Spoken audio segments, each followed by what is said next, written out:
I'm Bill Hemmer. I'm Janice Dean. I'm Juan Williams, and this is the Fox News Rundown.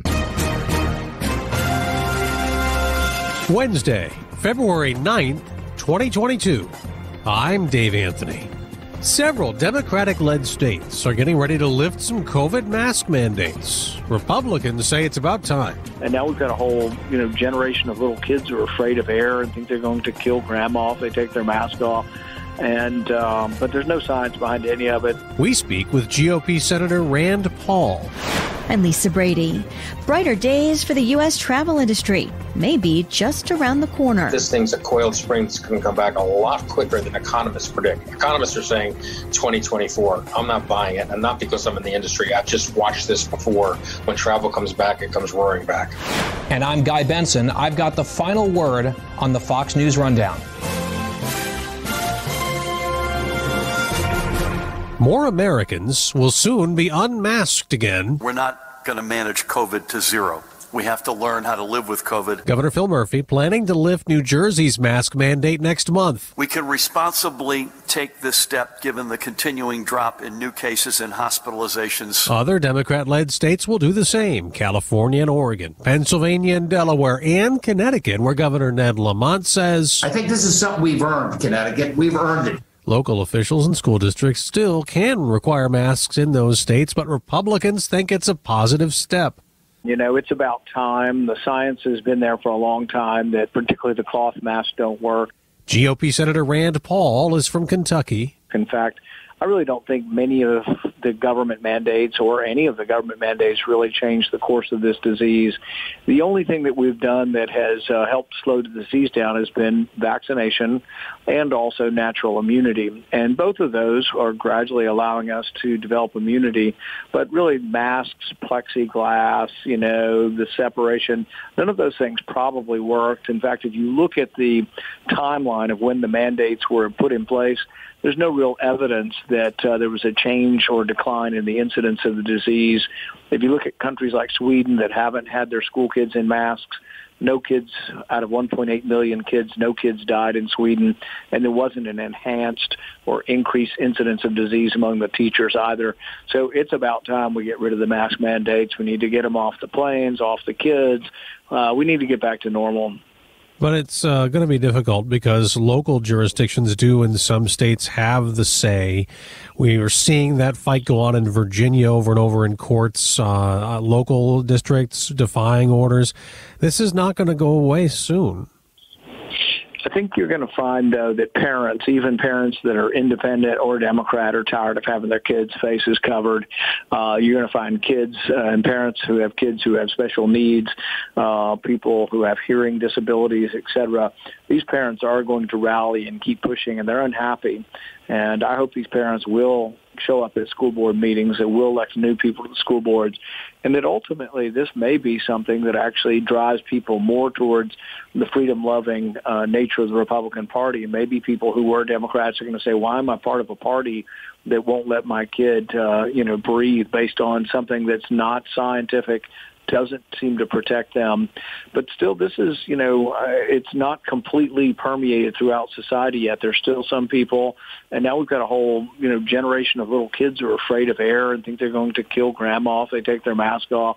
But there's no science behind any of it. The vast majority of people now have been infected or vaccinated, and there's really no reason to be doing these things. So hopefully common sense will win out in the end. You had mentioned, Senator, the vaccination is helping along with natural immunity. But Democrats said, well, see, mandates work, like the mayor of New York City, Bill de Blasio, the ex-mayor now, saying that his mandates worked, got more people vaccinated because of that, and the president has been trying to do the same thing. Before there were any vaccine mandates, if you look at the CDC numbers on vaccination, it was an enormous voluntary success. 97% of people over age 65 got vaccinated voluntarily. They didn't have to be mandated. They looked at the data and said, this looks like a disease that kills older people. I think I'll take a vaccine. And most people did it voluntarily. The mandates are to get people who don't think it's to their benefit to get vaccinated, to force them to fire people, to fire doctors and nurses. And really, I have a lot of sympathy for doctors and nurses who worked for over a year taking care of COVID patients. Many of them got it. Some doctors and nurses died, but the vast majority recovered and now have immunity that equals or exceeds a vaccine. And I just think it's an awful authoritarian notion to say you're going to fire those people. What do you tell people, though, who still refuse and don't want to get the vaccine? What I would do is, if you're not vaccinated, ask your doctor if you can be tested for immunity to find out if you've had it. If you've had the disease, I frankly think unless you're at extraordinary high risk, you don't need any vaccine at all. I had the disease naturally, and I chose not to get vaccinated. If I were 10 years older or had a couple comorbidities, I might have taken the vaccine, though. I'm not adamant about that. But if you take a test and you don't have any antibodies, you haven't been vaccinated, and you have no antibodies showing prior infection, I think it's a reasonable thing to consider being vaccinated, particularly if you're over probably 55 and overweight at almost any age. So I think if you're honest with people and told them, yes, previous infection works, but you haven't had a previous infection, I think there is a certain amount of people that will. But if you've been lying the whole time and saying previous infection does nothing, and you've been advocating for cloth masks that don't work, and you've basically been Dr. Fauci and dishonest about just everything, those people, you won't get them back. You know, they're not going to come back and get vaccinated because they now think because you're willing to lie on a few things that probably you're lying about everything.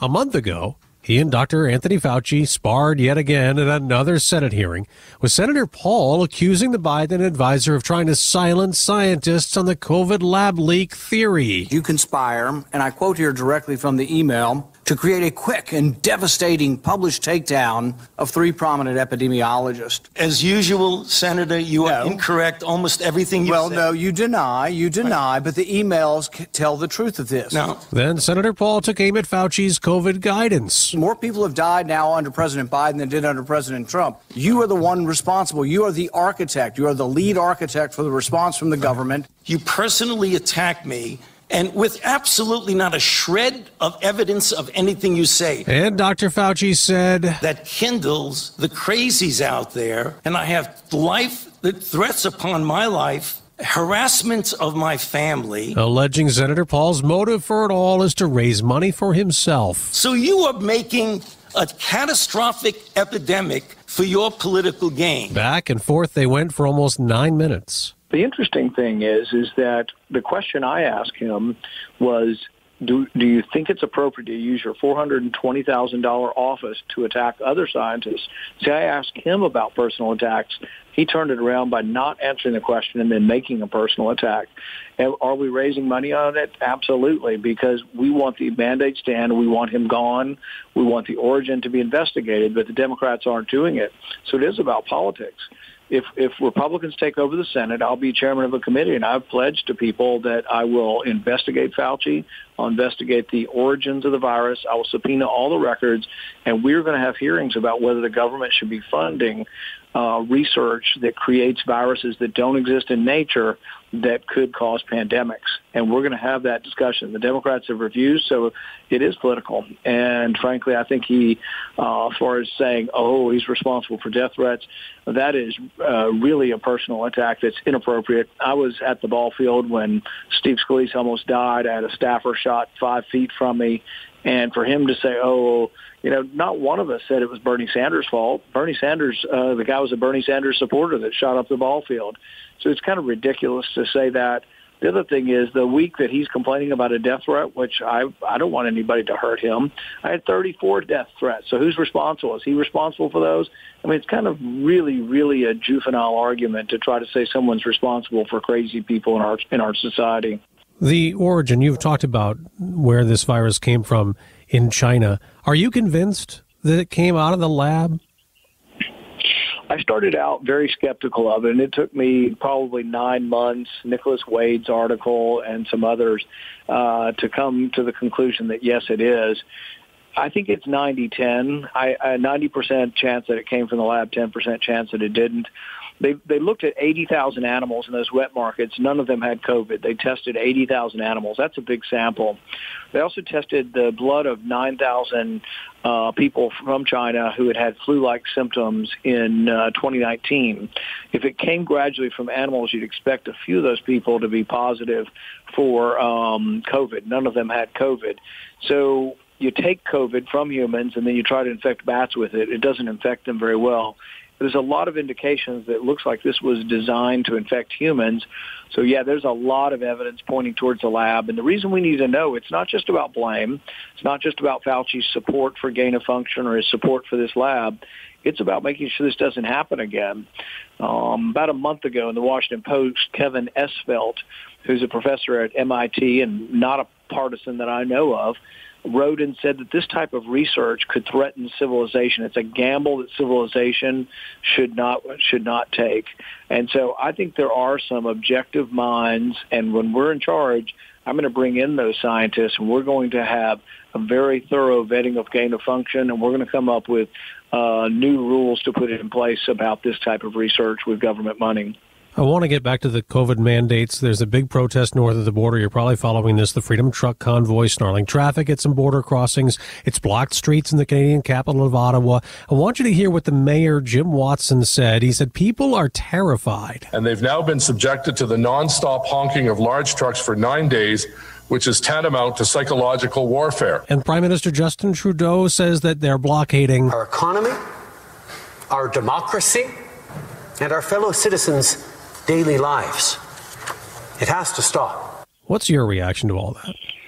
I would argue that the government is blockading trade, blockading travel, blockading commerce with all the crazy, unscientific rules and regulations and mandates they put in place. So my heart is with the truckers. I saw somebody on Twitter this morning who said, I'd rather be ruled by a bunch of truckers and farmers than academics and journalists, and I'm with him. I mean, common people have common sense, and they want to be left alone. There's no evidence that any of these mandates have changed the course of the disease, but people want their freedom back, and God love them. I think it's a great spontaneous thing that's arisen.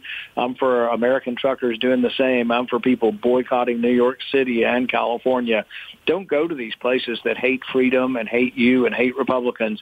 We should avoid, why live there? Move to Florida, move to Texas, move to Kentucky, move somewhere else. But, and that's what's happening. People are fleeing and looking for freedom. Look, even AOC can't go out and have a good time in New York City. She's got to go to Florida looking for a good time. You're often, you know this, you're attacked on the left. You can Google, see all the people say things about you, conspiracy theorists, spreading false information. What do you say? Do you try to respond to that? There's not one position that I've taken that is not backed by peer-reviewed science. I have a background in science, went to medical school, have published in peer-review articles in journals. And what you find if you go to a scientific convention is that you have to defend your work. People will say your sample size was too small. They'll say you had selection bias in your sample size. They'll say you ignored this and that. But that's how science gets better, through criticism. What's worrisome about the left is they don't want to hear any criticism. The left wants to stifle debate, and they say their way or the highway. And a great irony that the left that once defended the First Amendment now wants to, put a kibosh on free speech. It is alarming. It should alarm everyone. Senator Rand Paul, Republican from Kentucky, we appreciate your time. Thanks for having me.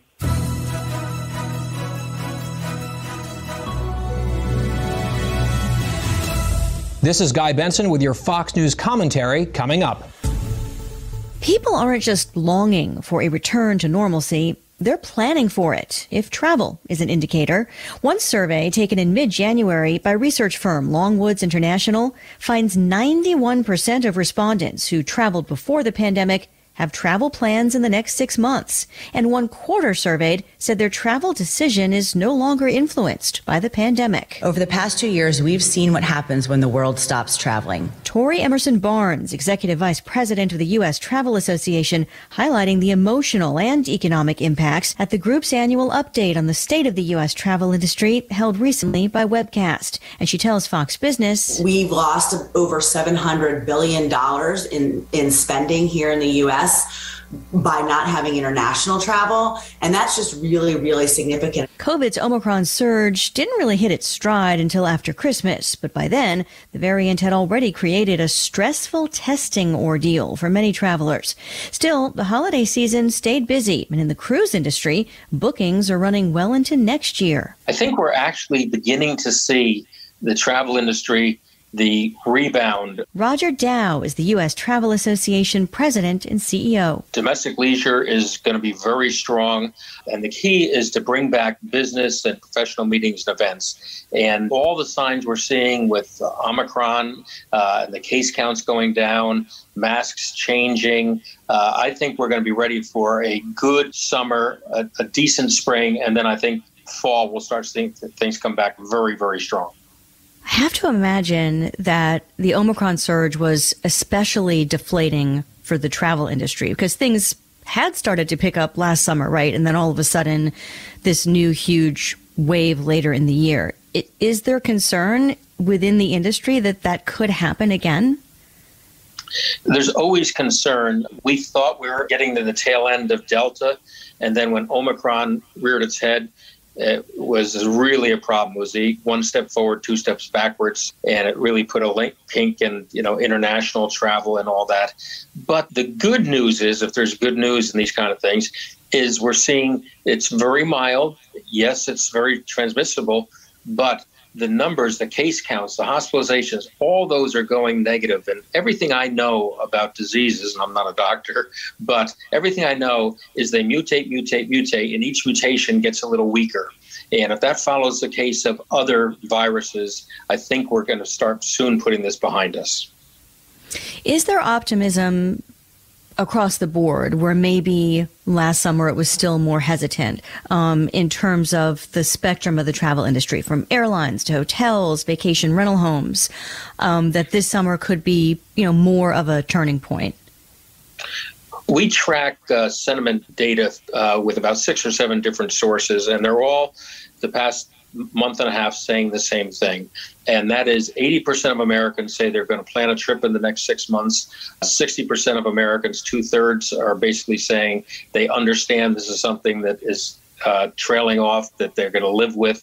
So I think looking forward, this is going to be a very strong summer, because the other thing is people are telling us they are just sick and tired of not seeing their loved ones, their friends, and traveling. And I think this thing's a coiled spring that's going to come back a lot quicker than economists predict. Economists are saying 2024. I'm not buying it, and not because I'm in the industry. I've just watched this before. When travel comes back, it comes roaring back. Where do we stand right now in terms of COVID-related travel restrictions in the U.S.? I know internationally, some countries have already pulled back on testing requirements after a really hectic and frustrating holiday season for a lot of travelers, especially air travelers. Is it easier to travel now in terms of COVID rules than it was, just a few months ago, at least in terms of air travel? It's getting easier. Now, let's break it down to some pieces. Domestic air travel, last year we had over 500 million people, Americans, got on and off a plane, and we can't find traces back to COVID. So the airplane's probably one of the safest places to be, to tell you the truth, safer than the grocery store. So people know that. The thing that is also helping us in international travel is as these countries, UK, Portugal, Greece now, are all taking back the need for pre-testing before you get on a flight. And the reason that's a problem is people are concerned that they might get a positive or a false positive, and the day before their trip have to cancel it, lose money, have to rebook, and all of that. So removing that testing requirement, I expect many countries to start following. It always goes this way. And with all due respect to the CDC, we've had several times where we've talked about Thanksgiving travel or holiday travel, and we had one time the CDC came out 2 hours before a press conference and said, do not travel. The next day, the number of bookings went up around America. I think, with all due respect to the CDC, Americans are basically saying, we've heard so many conflicting things. We're going to follow the data, what we hear from our friends, what we hear from people that have been traveling, and we're going to follow that. I know that cruising has had its own COVID journey, to say the very least. Now that more cruise lines are back, there have been a few incidents of large outbreaks, but overall, How is it going? Is the cruise industry fully back yet? The cruise industry has been coming back and was looking forward, still looking forward to a great 2022. Again, most recently, the CDC changed the guidelines on the cruise industry, not that much based on data. I mean, there have been some cruise ships where I know one cruise ship had 30 cases, 26 were employees, 4 were passengers, not one went to the hospital. And so you're getting these mild cases, and the cruise industry has been a squeaky clean industry before because they've had to be, but even more so now. I mean, they test people before they get on board. They've got to have proof of vaccine. And the other thing that's happening with cruises is their bookings are monstrous. All the people that didn't go on cruises the past 2 years have rebooked, and people want to go. So they've got monstrous bookings. They just have to get through this schizophrenia that's going on with CDC and the cruise industry. What does the travel industry want going forward? And I know it's a really broad question because there's so many different facets of the travel industry, but do you think that, COVID restrictions of any kind should remain in place depending on the type of travel? Well, I think you peel the onion. You start bringing things back slowly, and you peel this onion back, then you peel this restriction. The biggest problem the travel industry has is not only in the U.S., but globally, and you hit the nail on the head earlier, is inconsistency. Each place I go, I have to end up calling and finding out what is the procedure. Do I have to wear a mask? Do I have to show proof of vaccination? So one of the biggest things we need for the government is to cross the board to get consistent. The other thing we need is there's something that's inside baseball perhaps called Brand USA.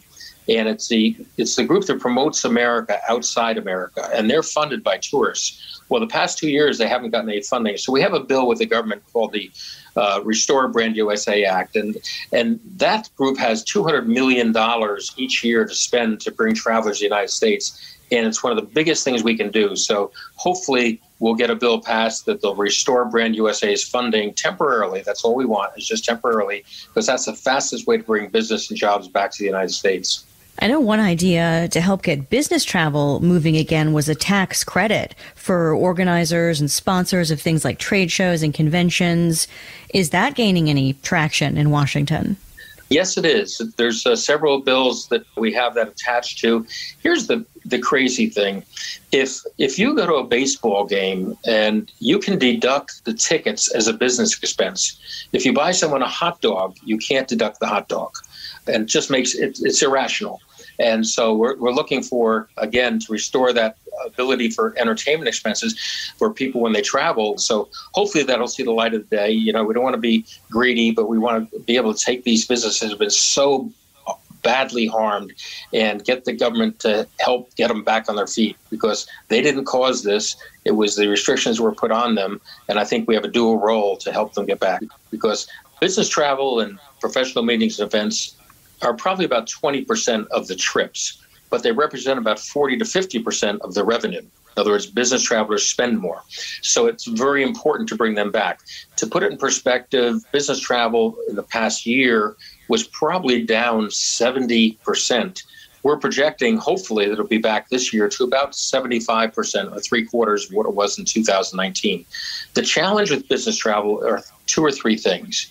One is the corporate finance CFO is saying, look at all the money we made during COVID and our people didn't travel. Maybe we shouldn't have them travel and just keep making money. You've got the general counsel saying, well, if we don't tell them to travel, they'll never sue us if they got sick on the road. And then you got their friends and relatives saying, wait till Mary takes a trip, and if she comes back, okay, then you take the trip. So there are 3 headwinds that we have to overcome. What has all this done for the travel insurance business? Like, are a lot more people buying it now because of all the uncertainty, and they're afraid they might test positive while they're on a trip and things like that? It's actually been good for the travel insurance business, but the high majority of travel insurance is very much with international travel.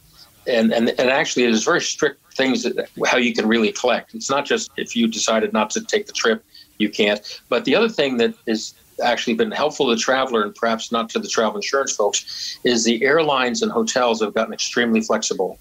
Gone are the penalties and the inability to rebook. airlines are letting you rebook your travel, hotels. But I always tell people, make sure you know when you book a hotel what their policy is if you have to cancel or change. But right now, there's great flexibility. So people aren't as worried about having to cancel or change their trips as they were several years ago. Do you have any other advice for people who are booking spring and summer vacations right now, whether it's airlines or cruises or just vacation rentals? I mean, is there sort of a big picture that you want them to bear in mind that's, helpful to the industry? Yeah, and again, not because I'm in the industry, but my message is book now. As travel comes back, as you know what happens, as demand increases, prices go up. So, and with the flexibility of changes, so one, book now. The second thing, if I were looking to go to a Broadway play or go to a city, I would do that now, because the people that are most having the biggest problems are the inner city, big convention hotels and all that. There are bargains in New York, Chicago, Washington that you'll never see again short term. So I say, hey, take a look at those cities and book travel there. And the last thing is know before you go. And just like I do before every trip, even though I'm in the business, I have my assistant reach out and say, what are the protocols? What do I have to know?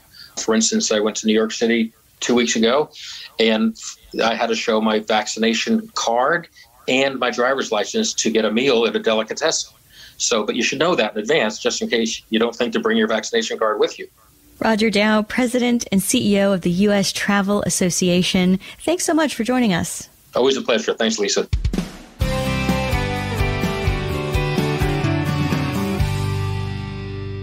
Jason in the House, the Jason Chaffetz podcast. Dive deeper than the headlines and the party lines as I take on American life, politics, and entertainment. Subscribe now on foxnewspodcast.com or wherever you download podcasts. Rate and review the Fox News Rundown on Apple Podcasts or wherever you listen. It's time for your Fox News commentary. Guy Benson. What's on your mind? I'm a sports fan, and I really enjoy the Olympic Games, particularly the Winter Olympics, because I love hockey. But this year, I am not watching the Winter Games in Beijing because they're being hosted by a genocidal regime. In the last few years, the Chinese Communist Party has carried out a genocide against ethnic and religious minorities. They have choked the life out of democracy in Hong Kong in violation of international law. They've covered up and lied about the origins of a virus that started in China that has killed millions of people around the world, and that's all on top of their generalized baseline of wrongdoing and abuses, ranging from human rights to intellectual property theft. China should never have been awarded these games in the first place, and they certainly should not have been able to keep the games in the face of their egregious and escalating misconduct over the last 2 years. I hope our American athletes excel while the Chinese Communist Party is shamed. This is Guy Benson, host of The Guy Benson Show. You've been listening to the Fox News Rundown. Stay up to date by subscribing to this podcast at foxnewspodcasts.com. And for up-to-the-minute news, go to foxnews.com. From the Fox News Podcasts Network, subscribe and listen to the Trey Gowdy Podcast. Former federal prosecutor and four-term U.S. Congressman from South Carolina brings you a one-of-a-kind podcast. Subscribe and listen now by going to foxnewspodcasts.com. Love Fox News? Click the subscribe button to get more of the news and opinion you trust. And click the Fox News Rundown playlist for the latest episodes.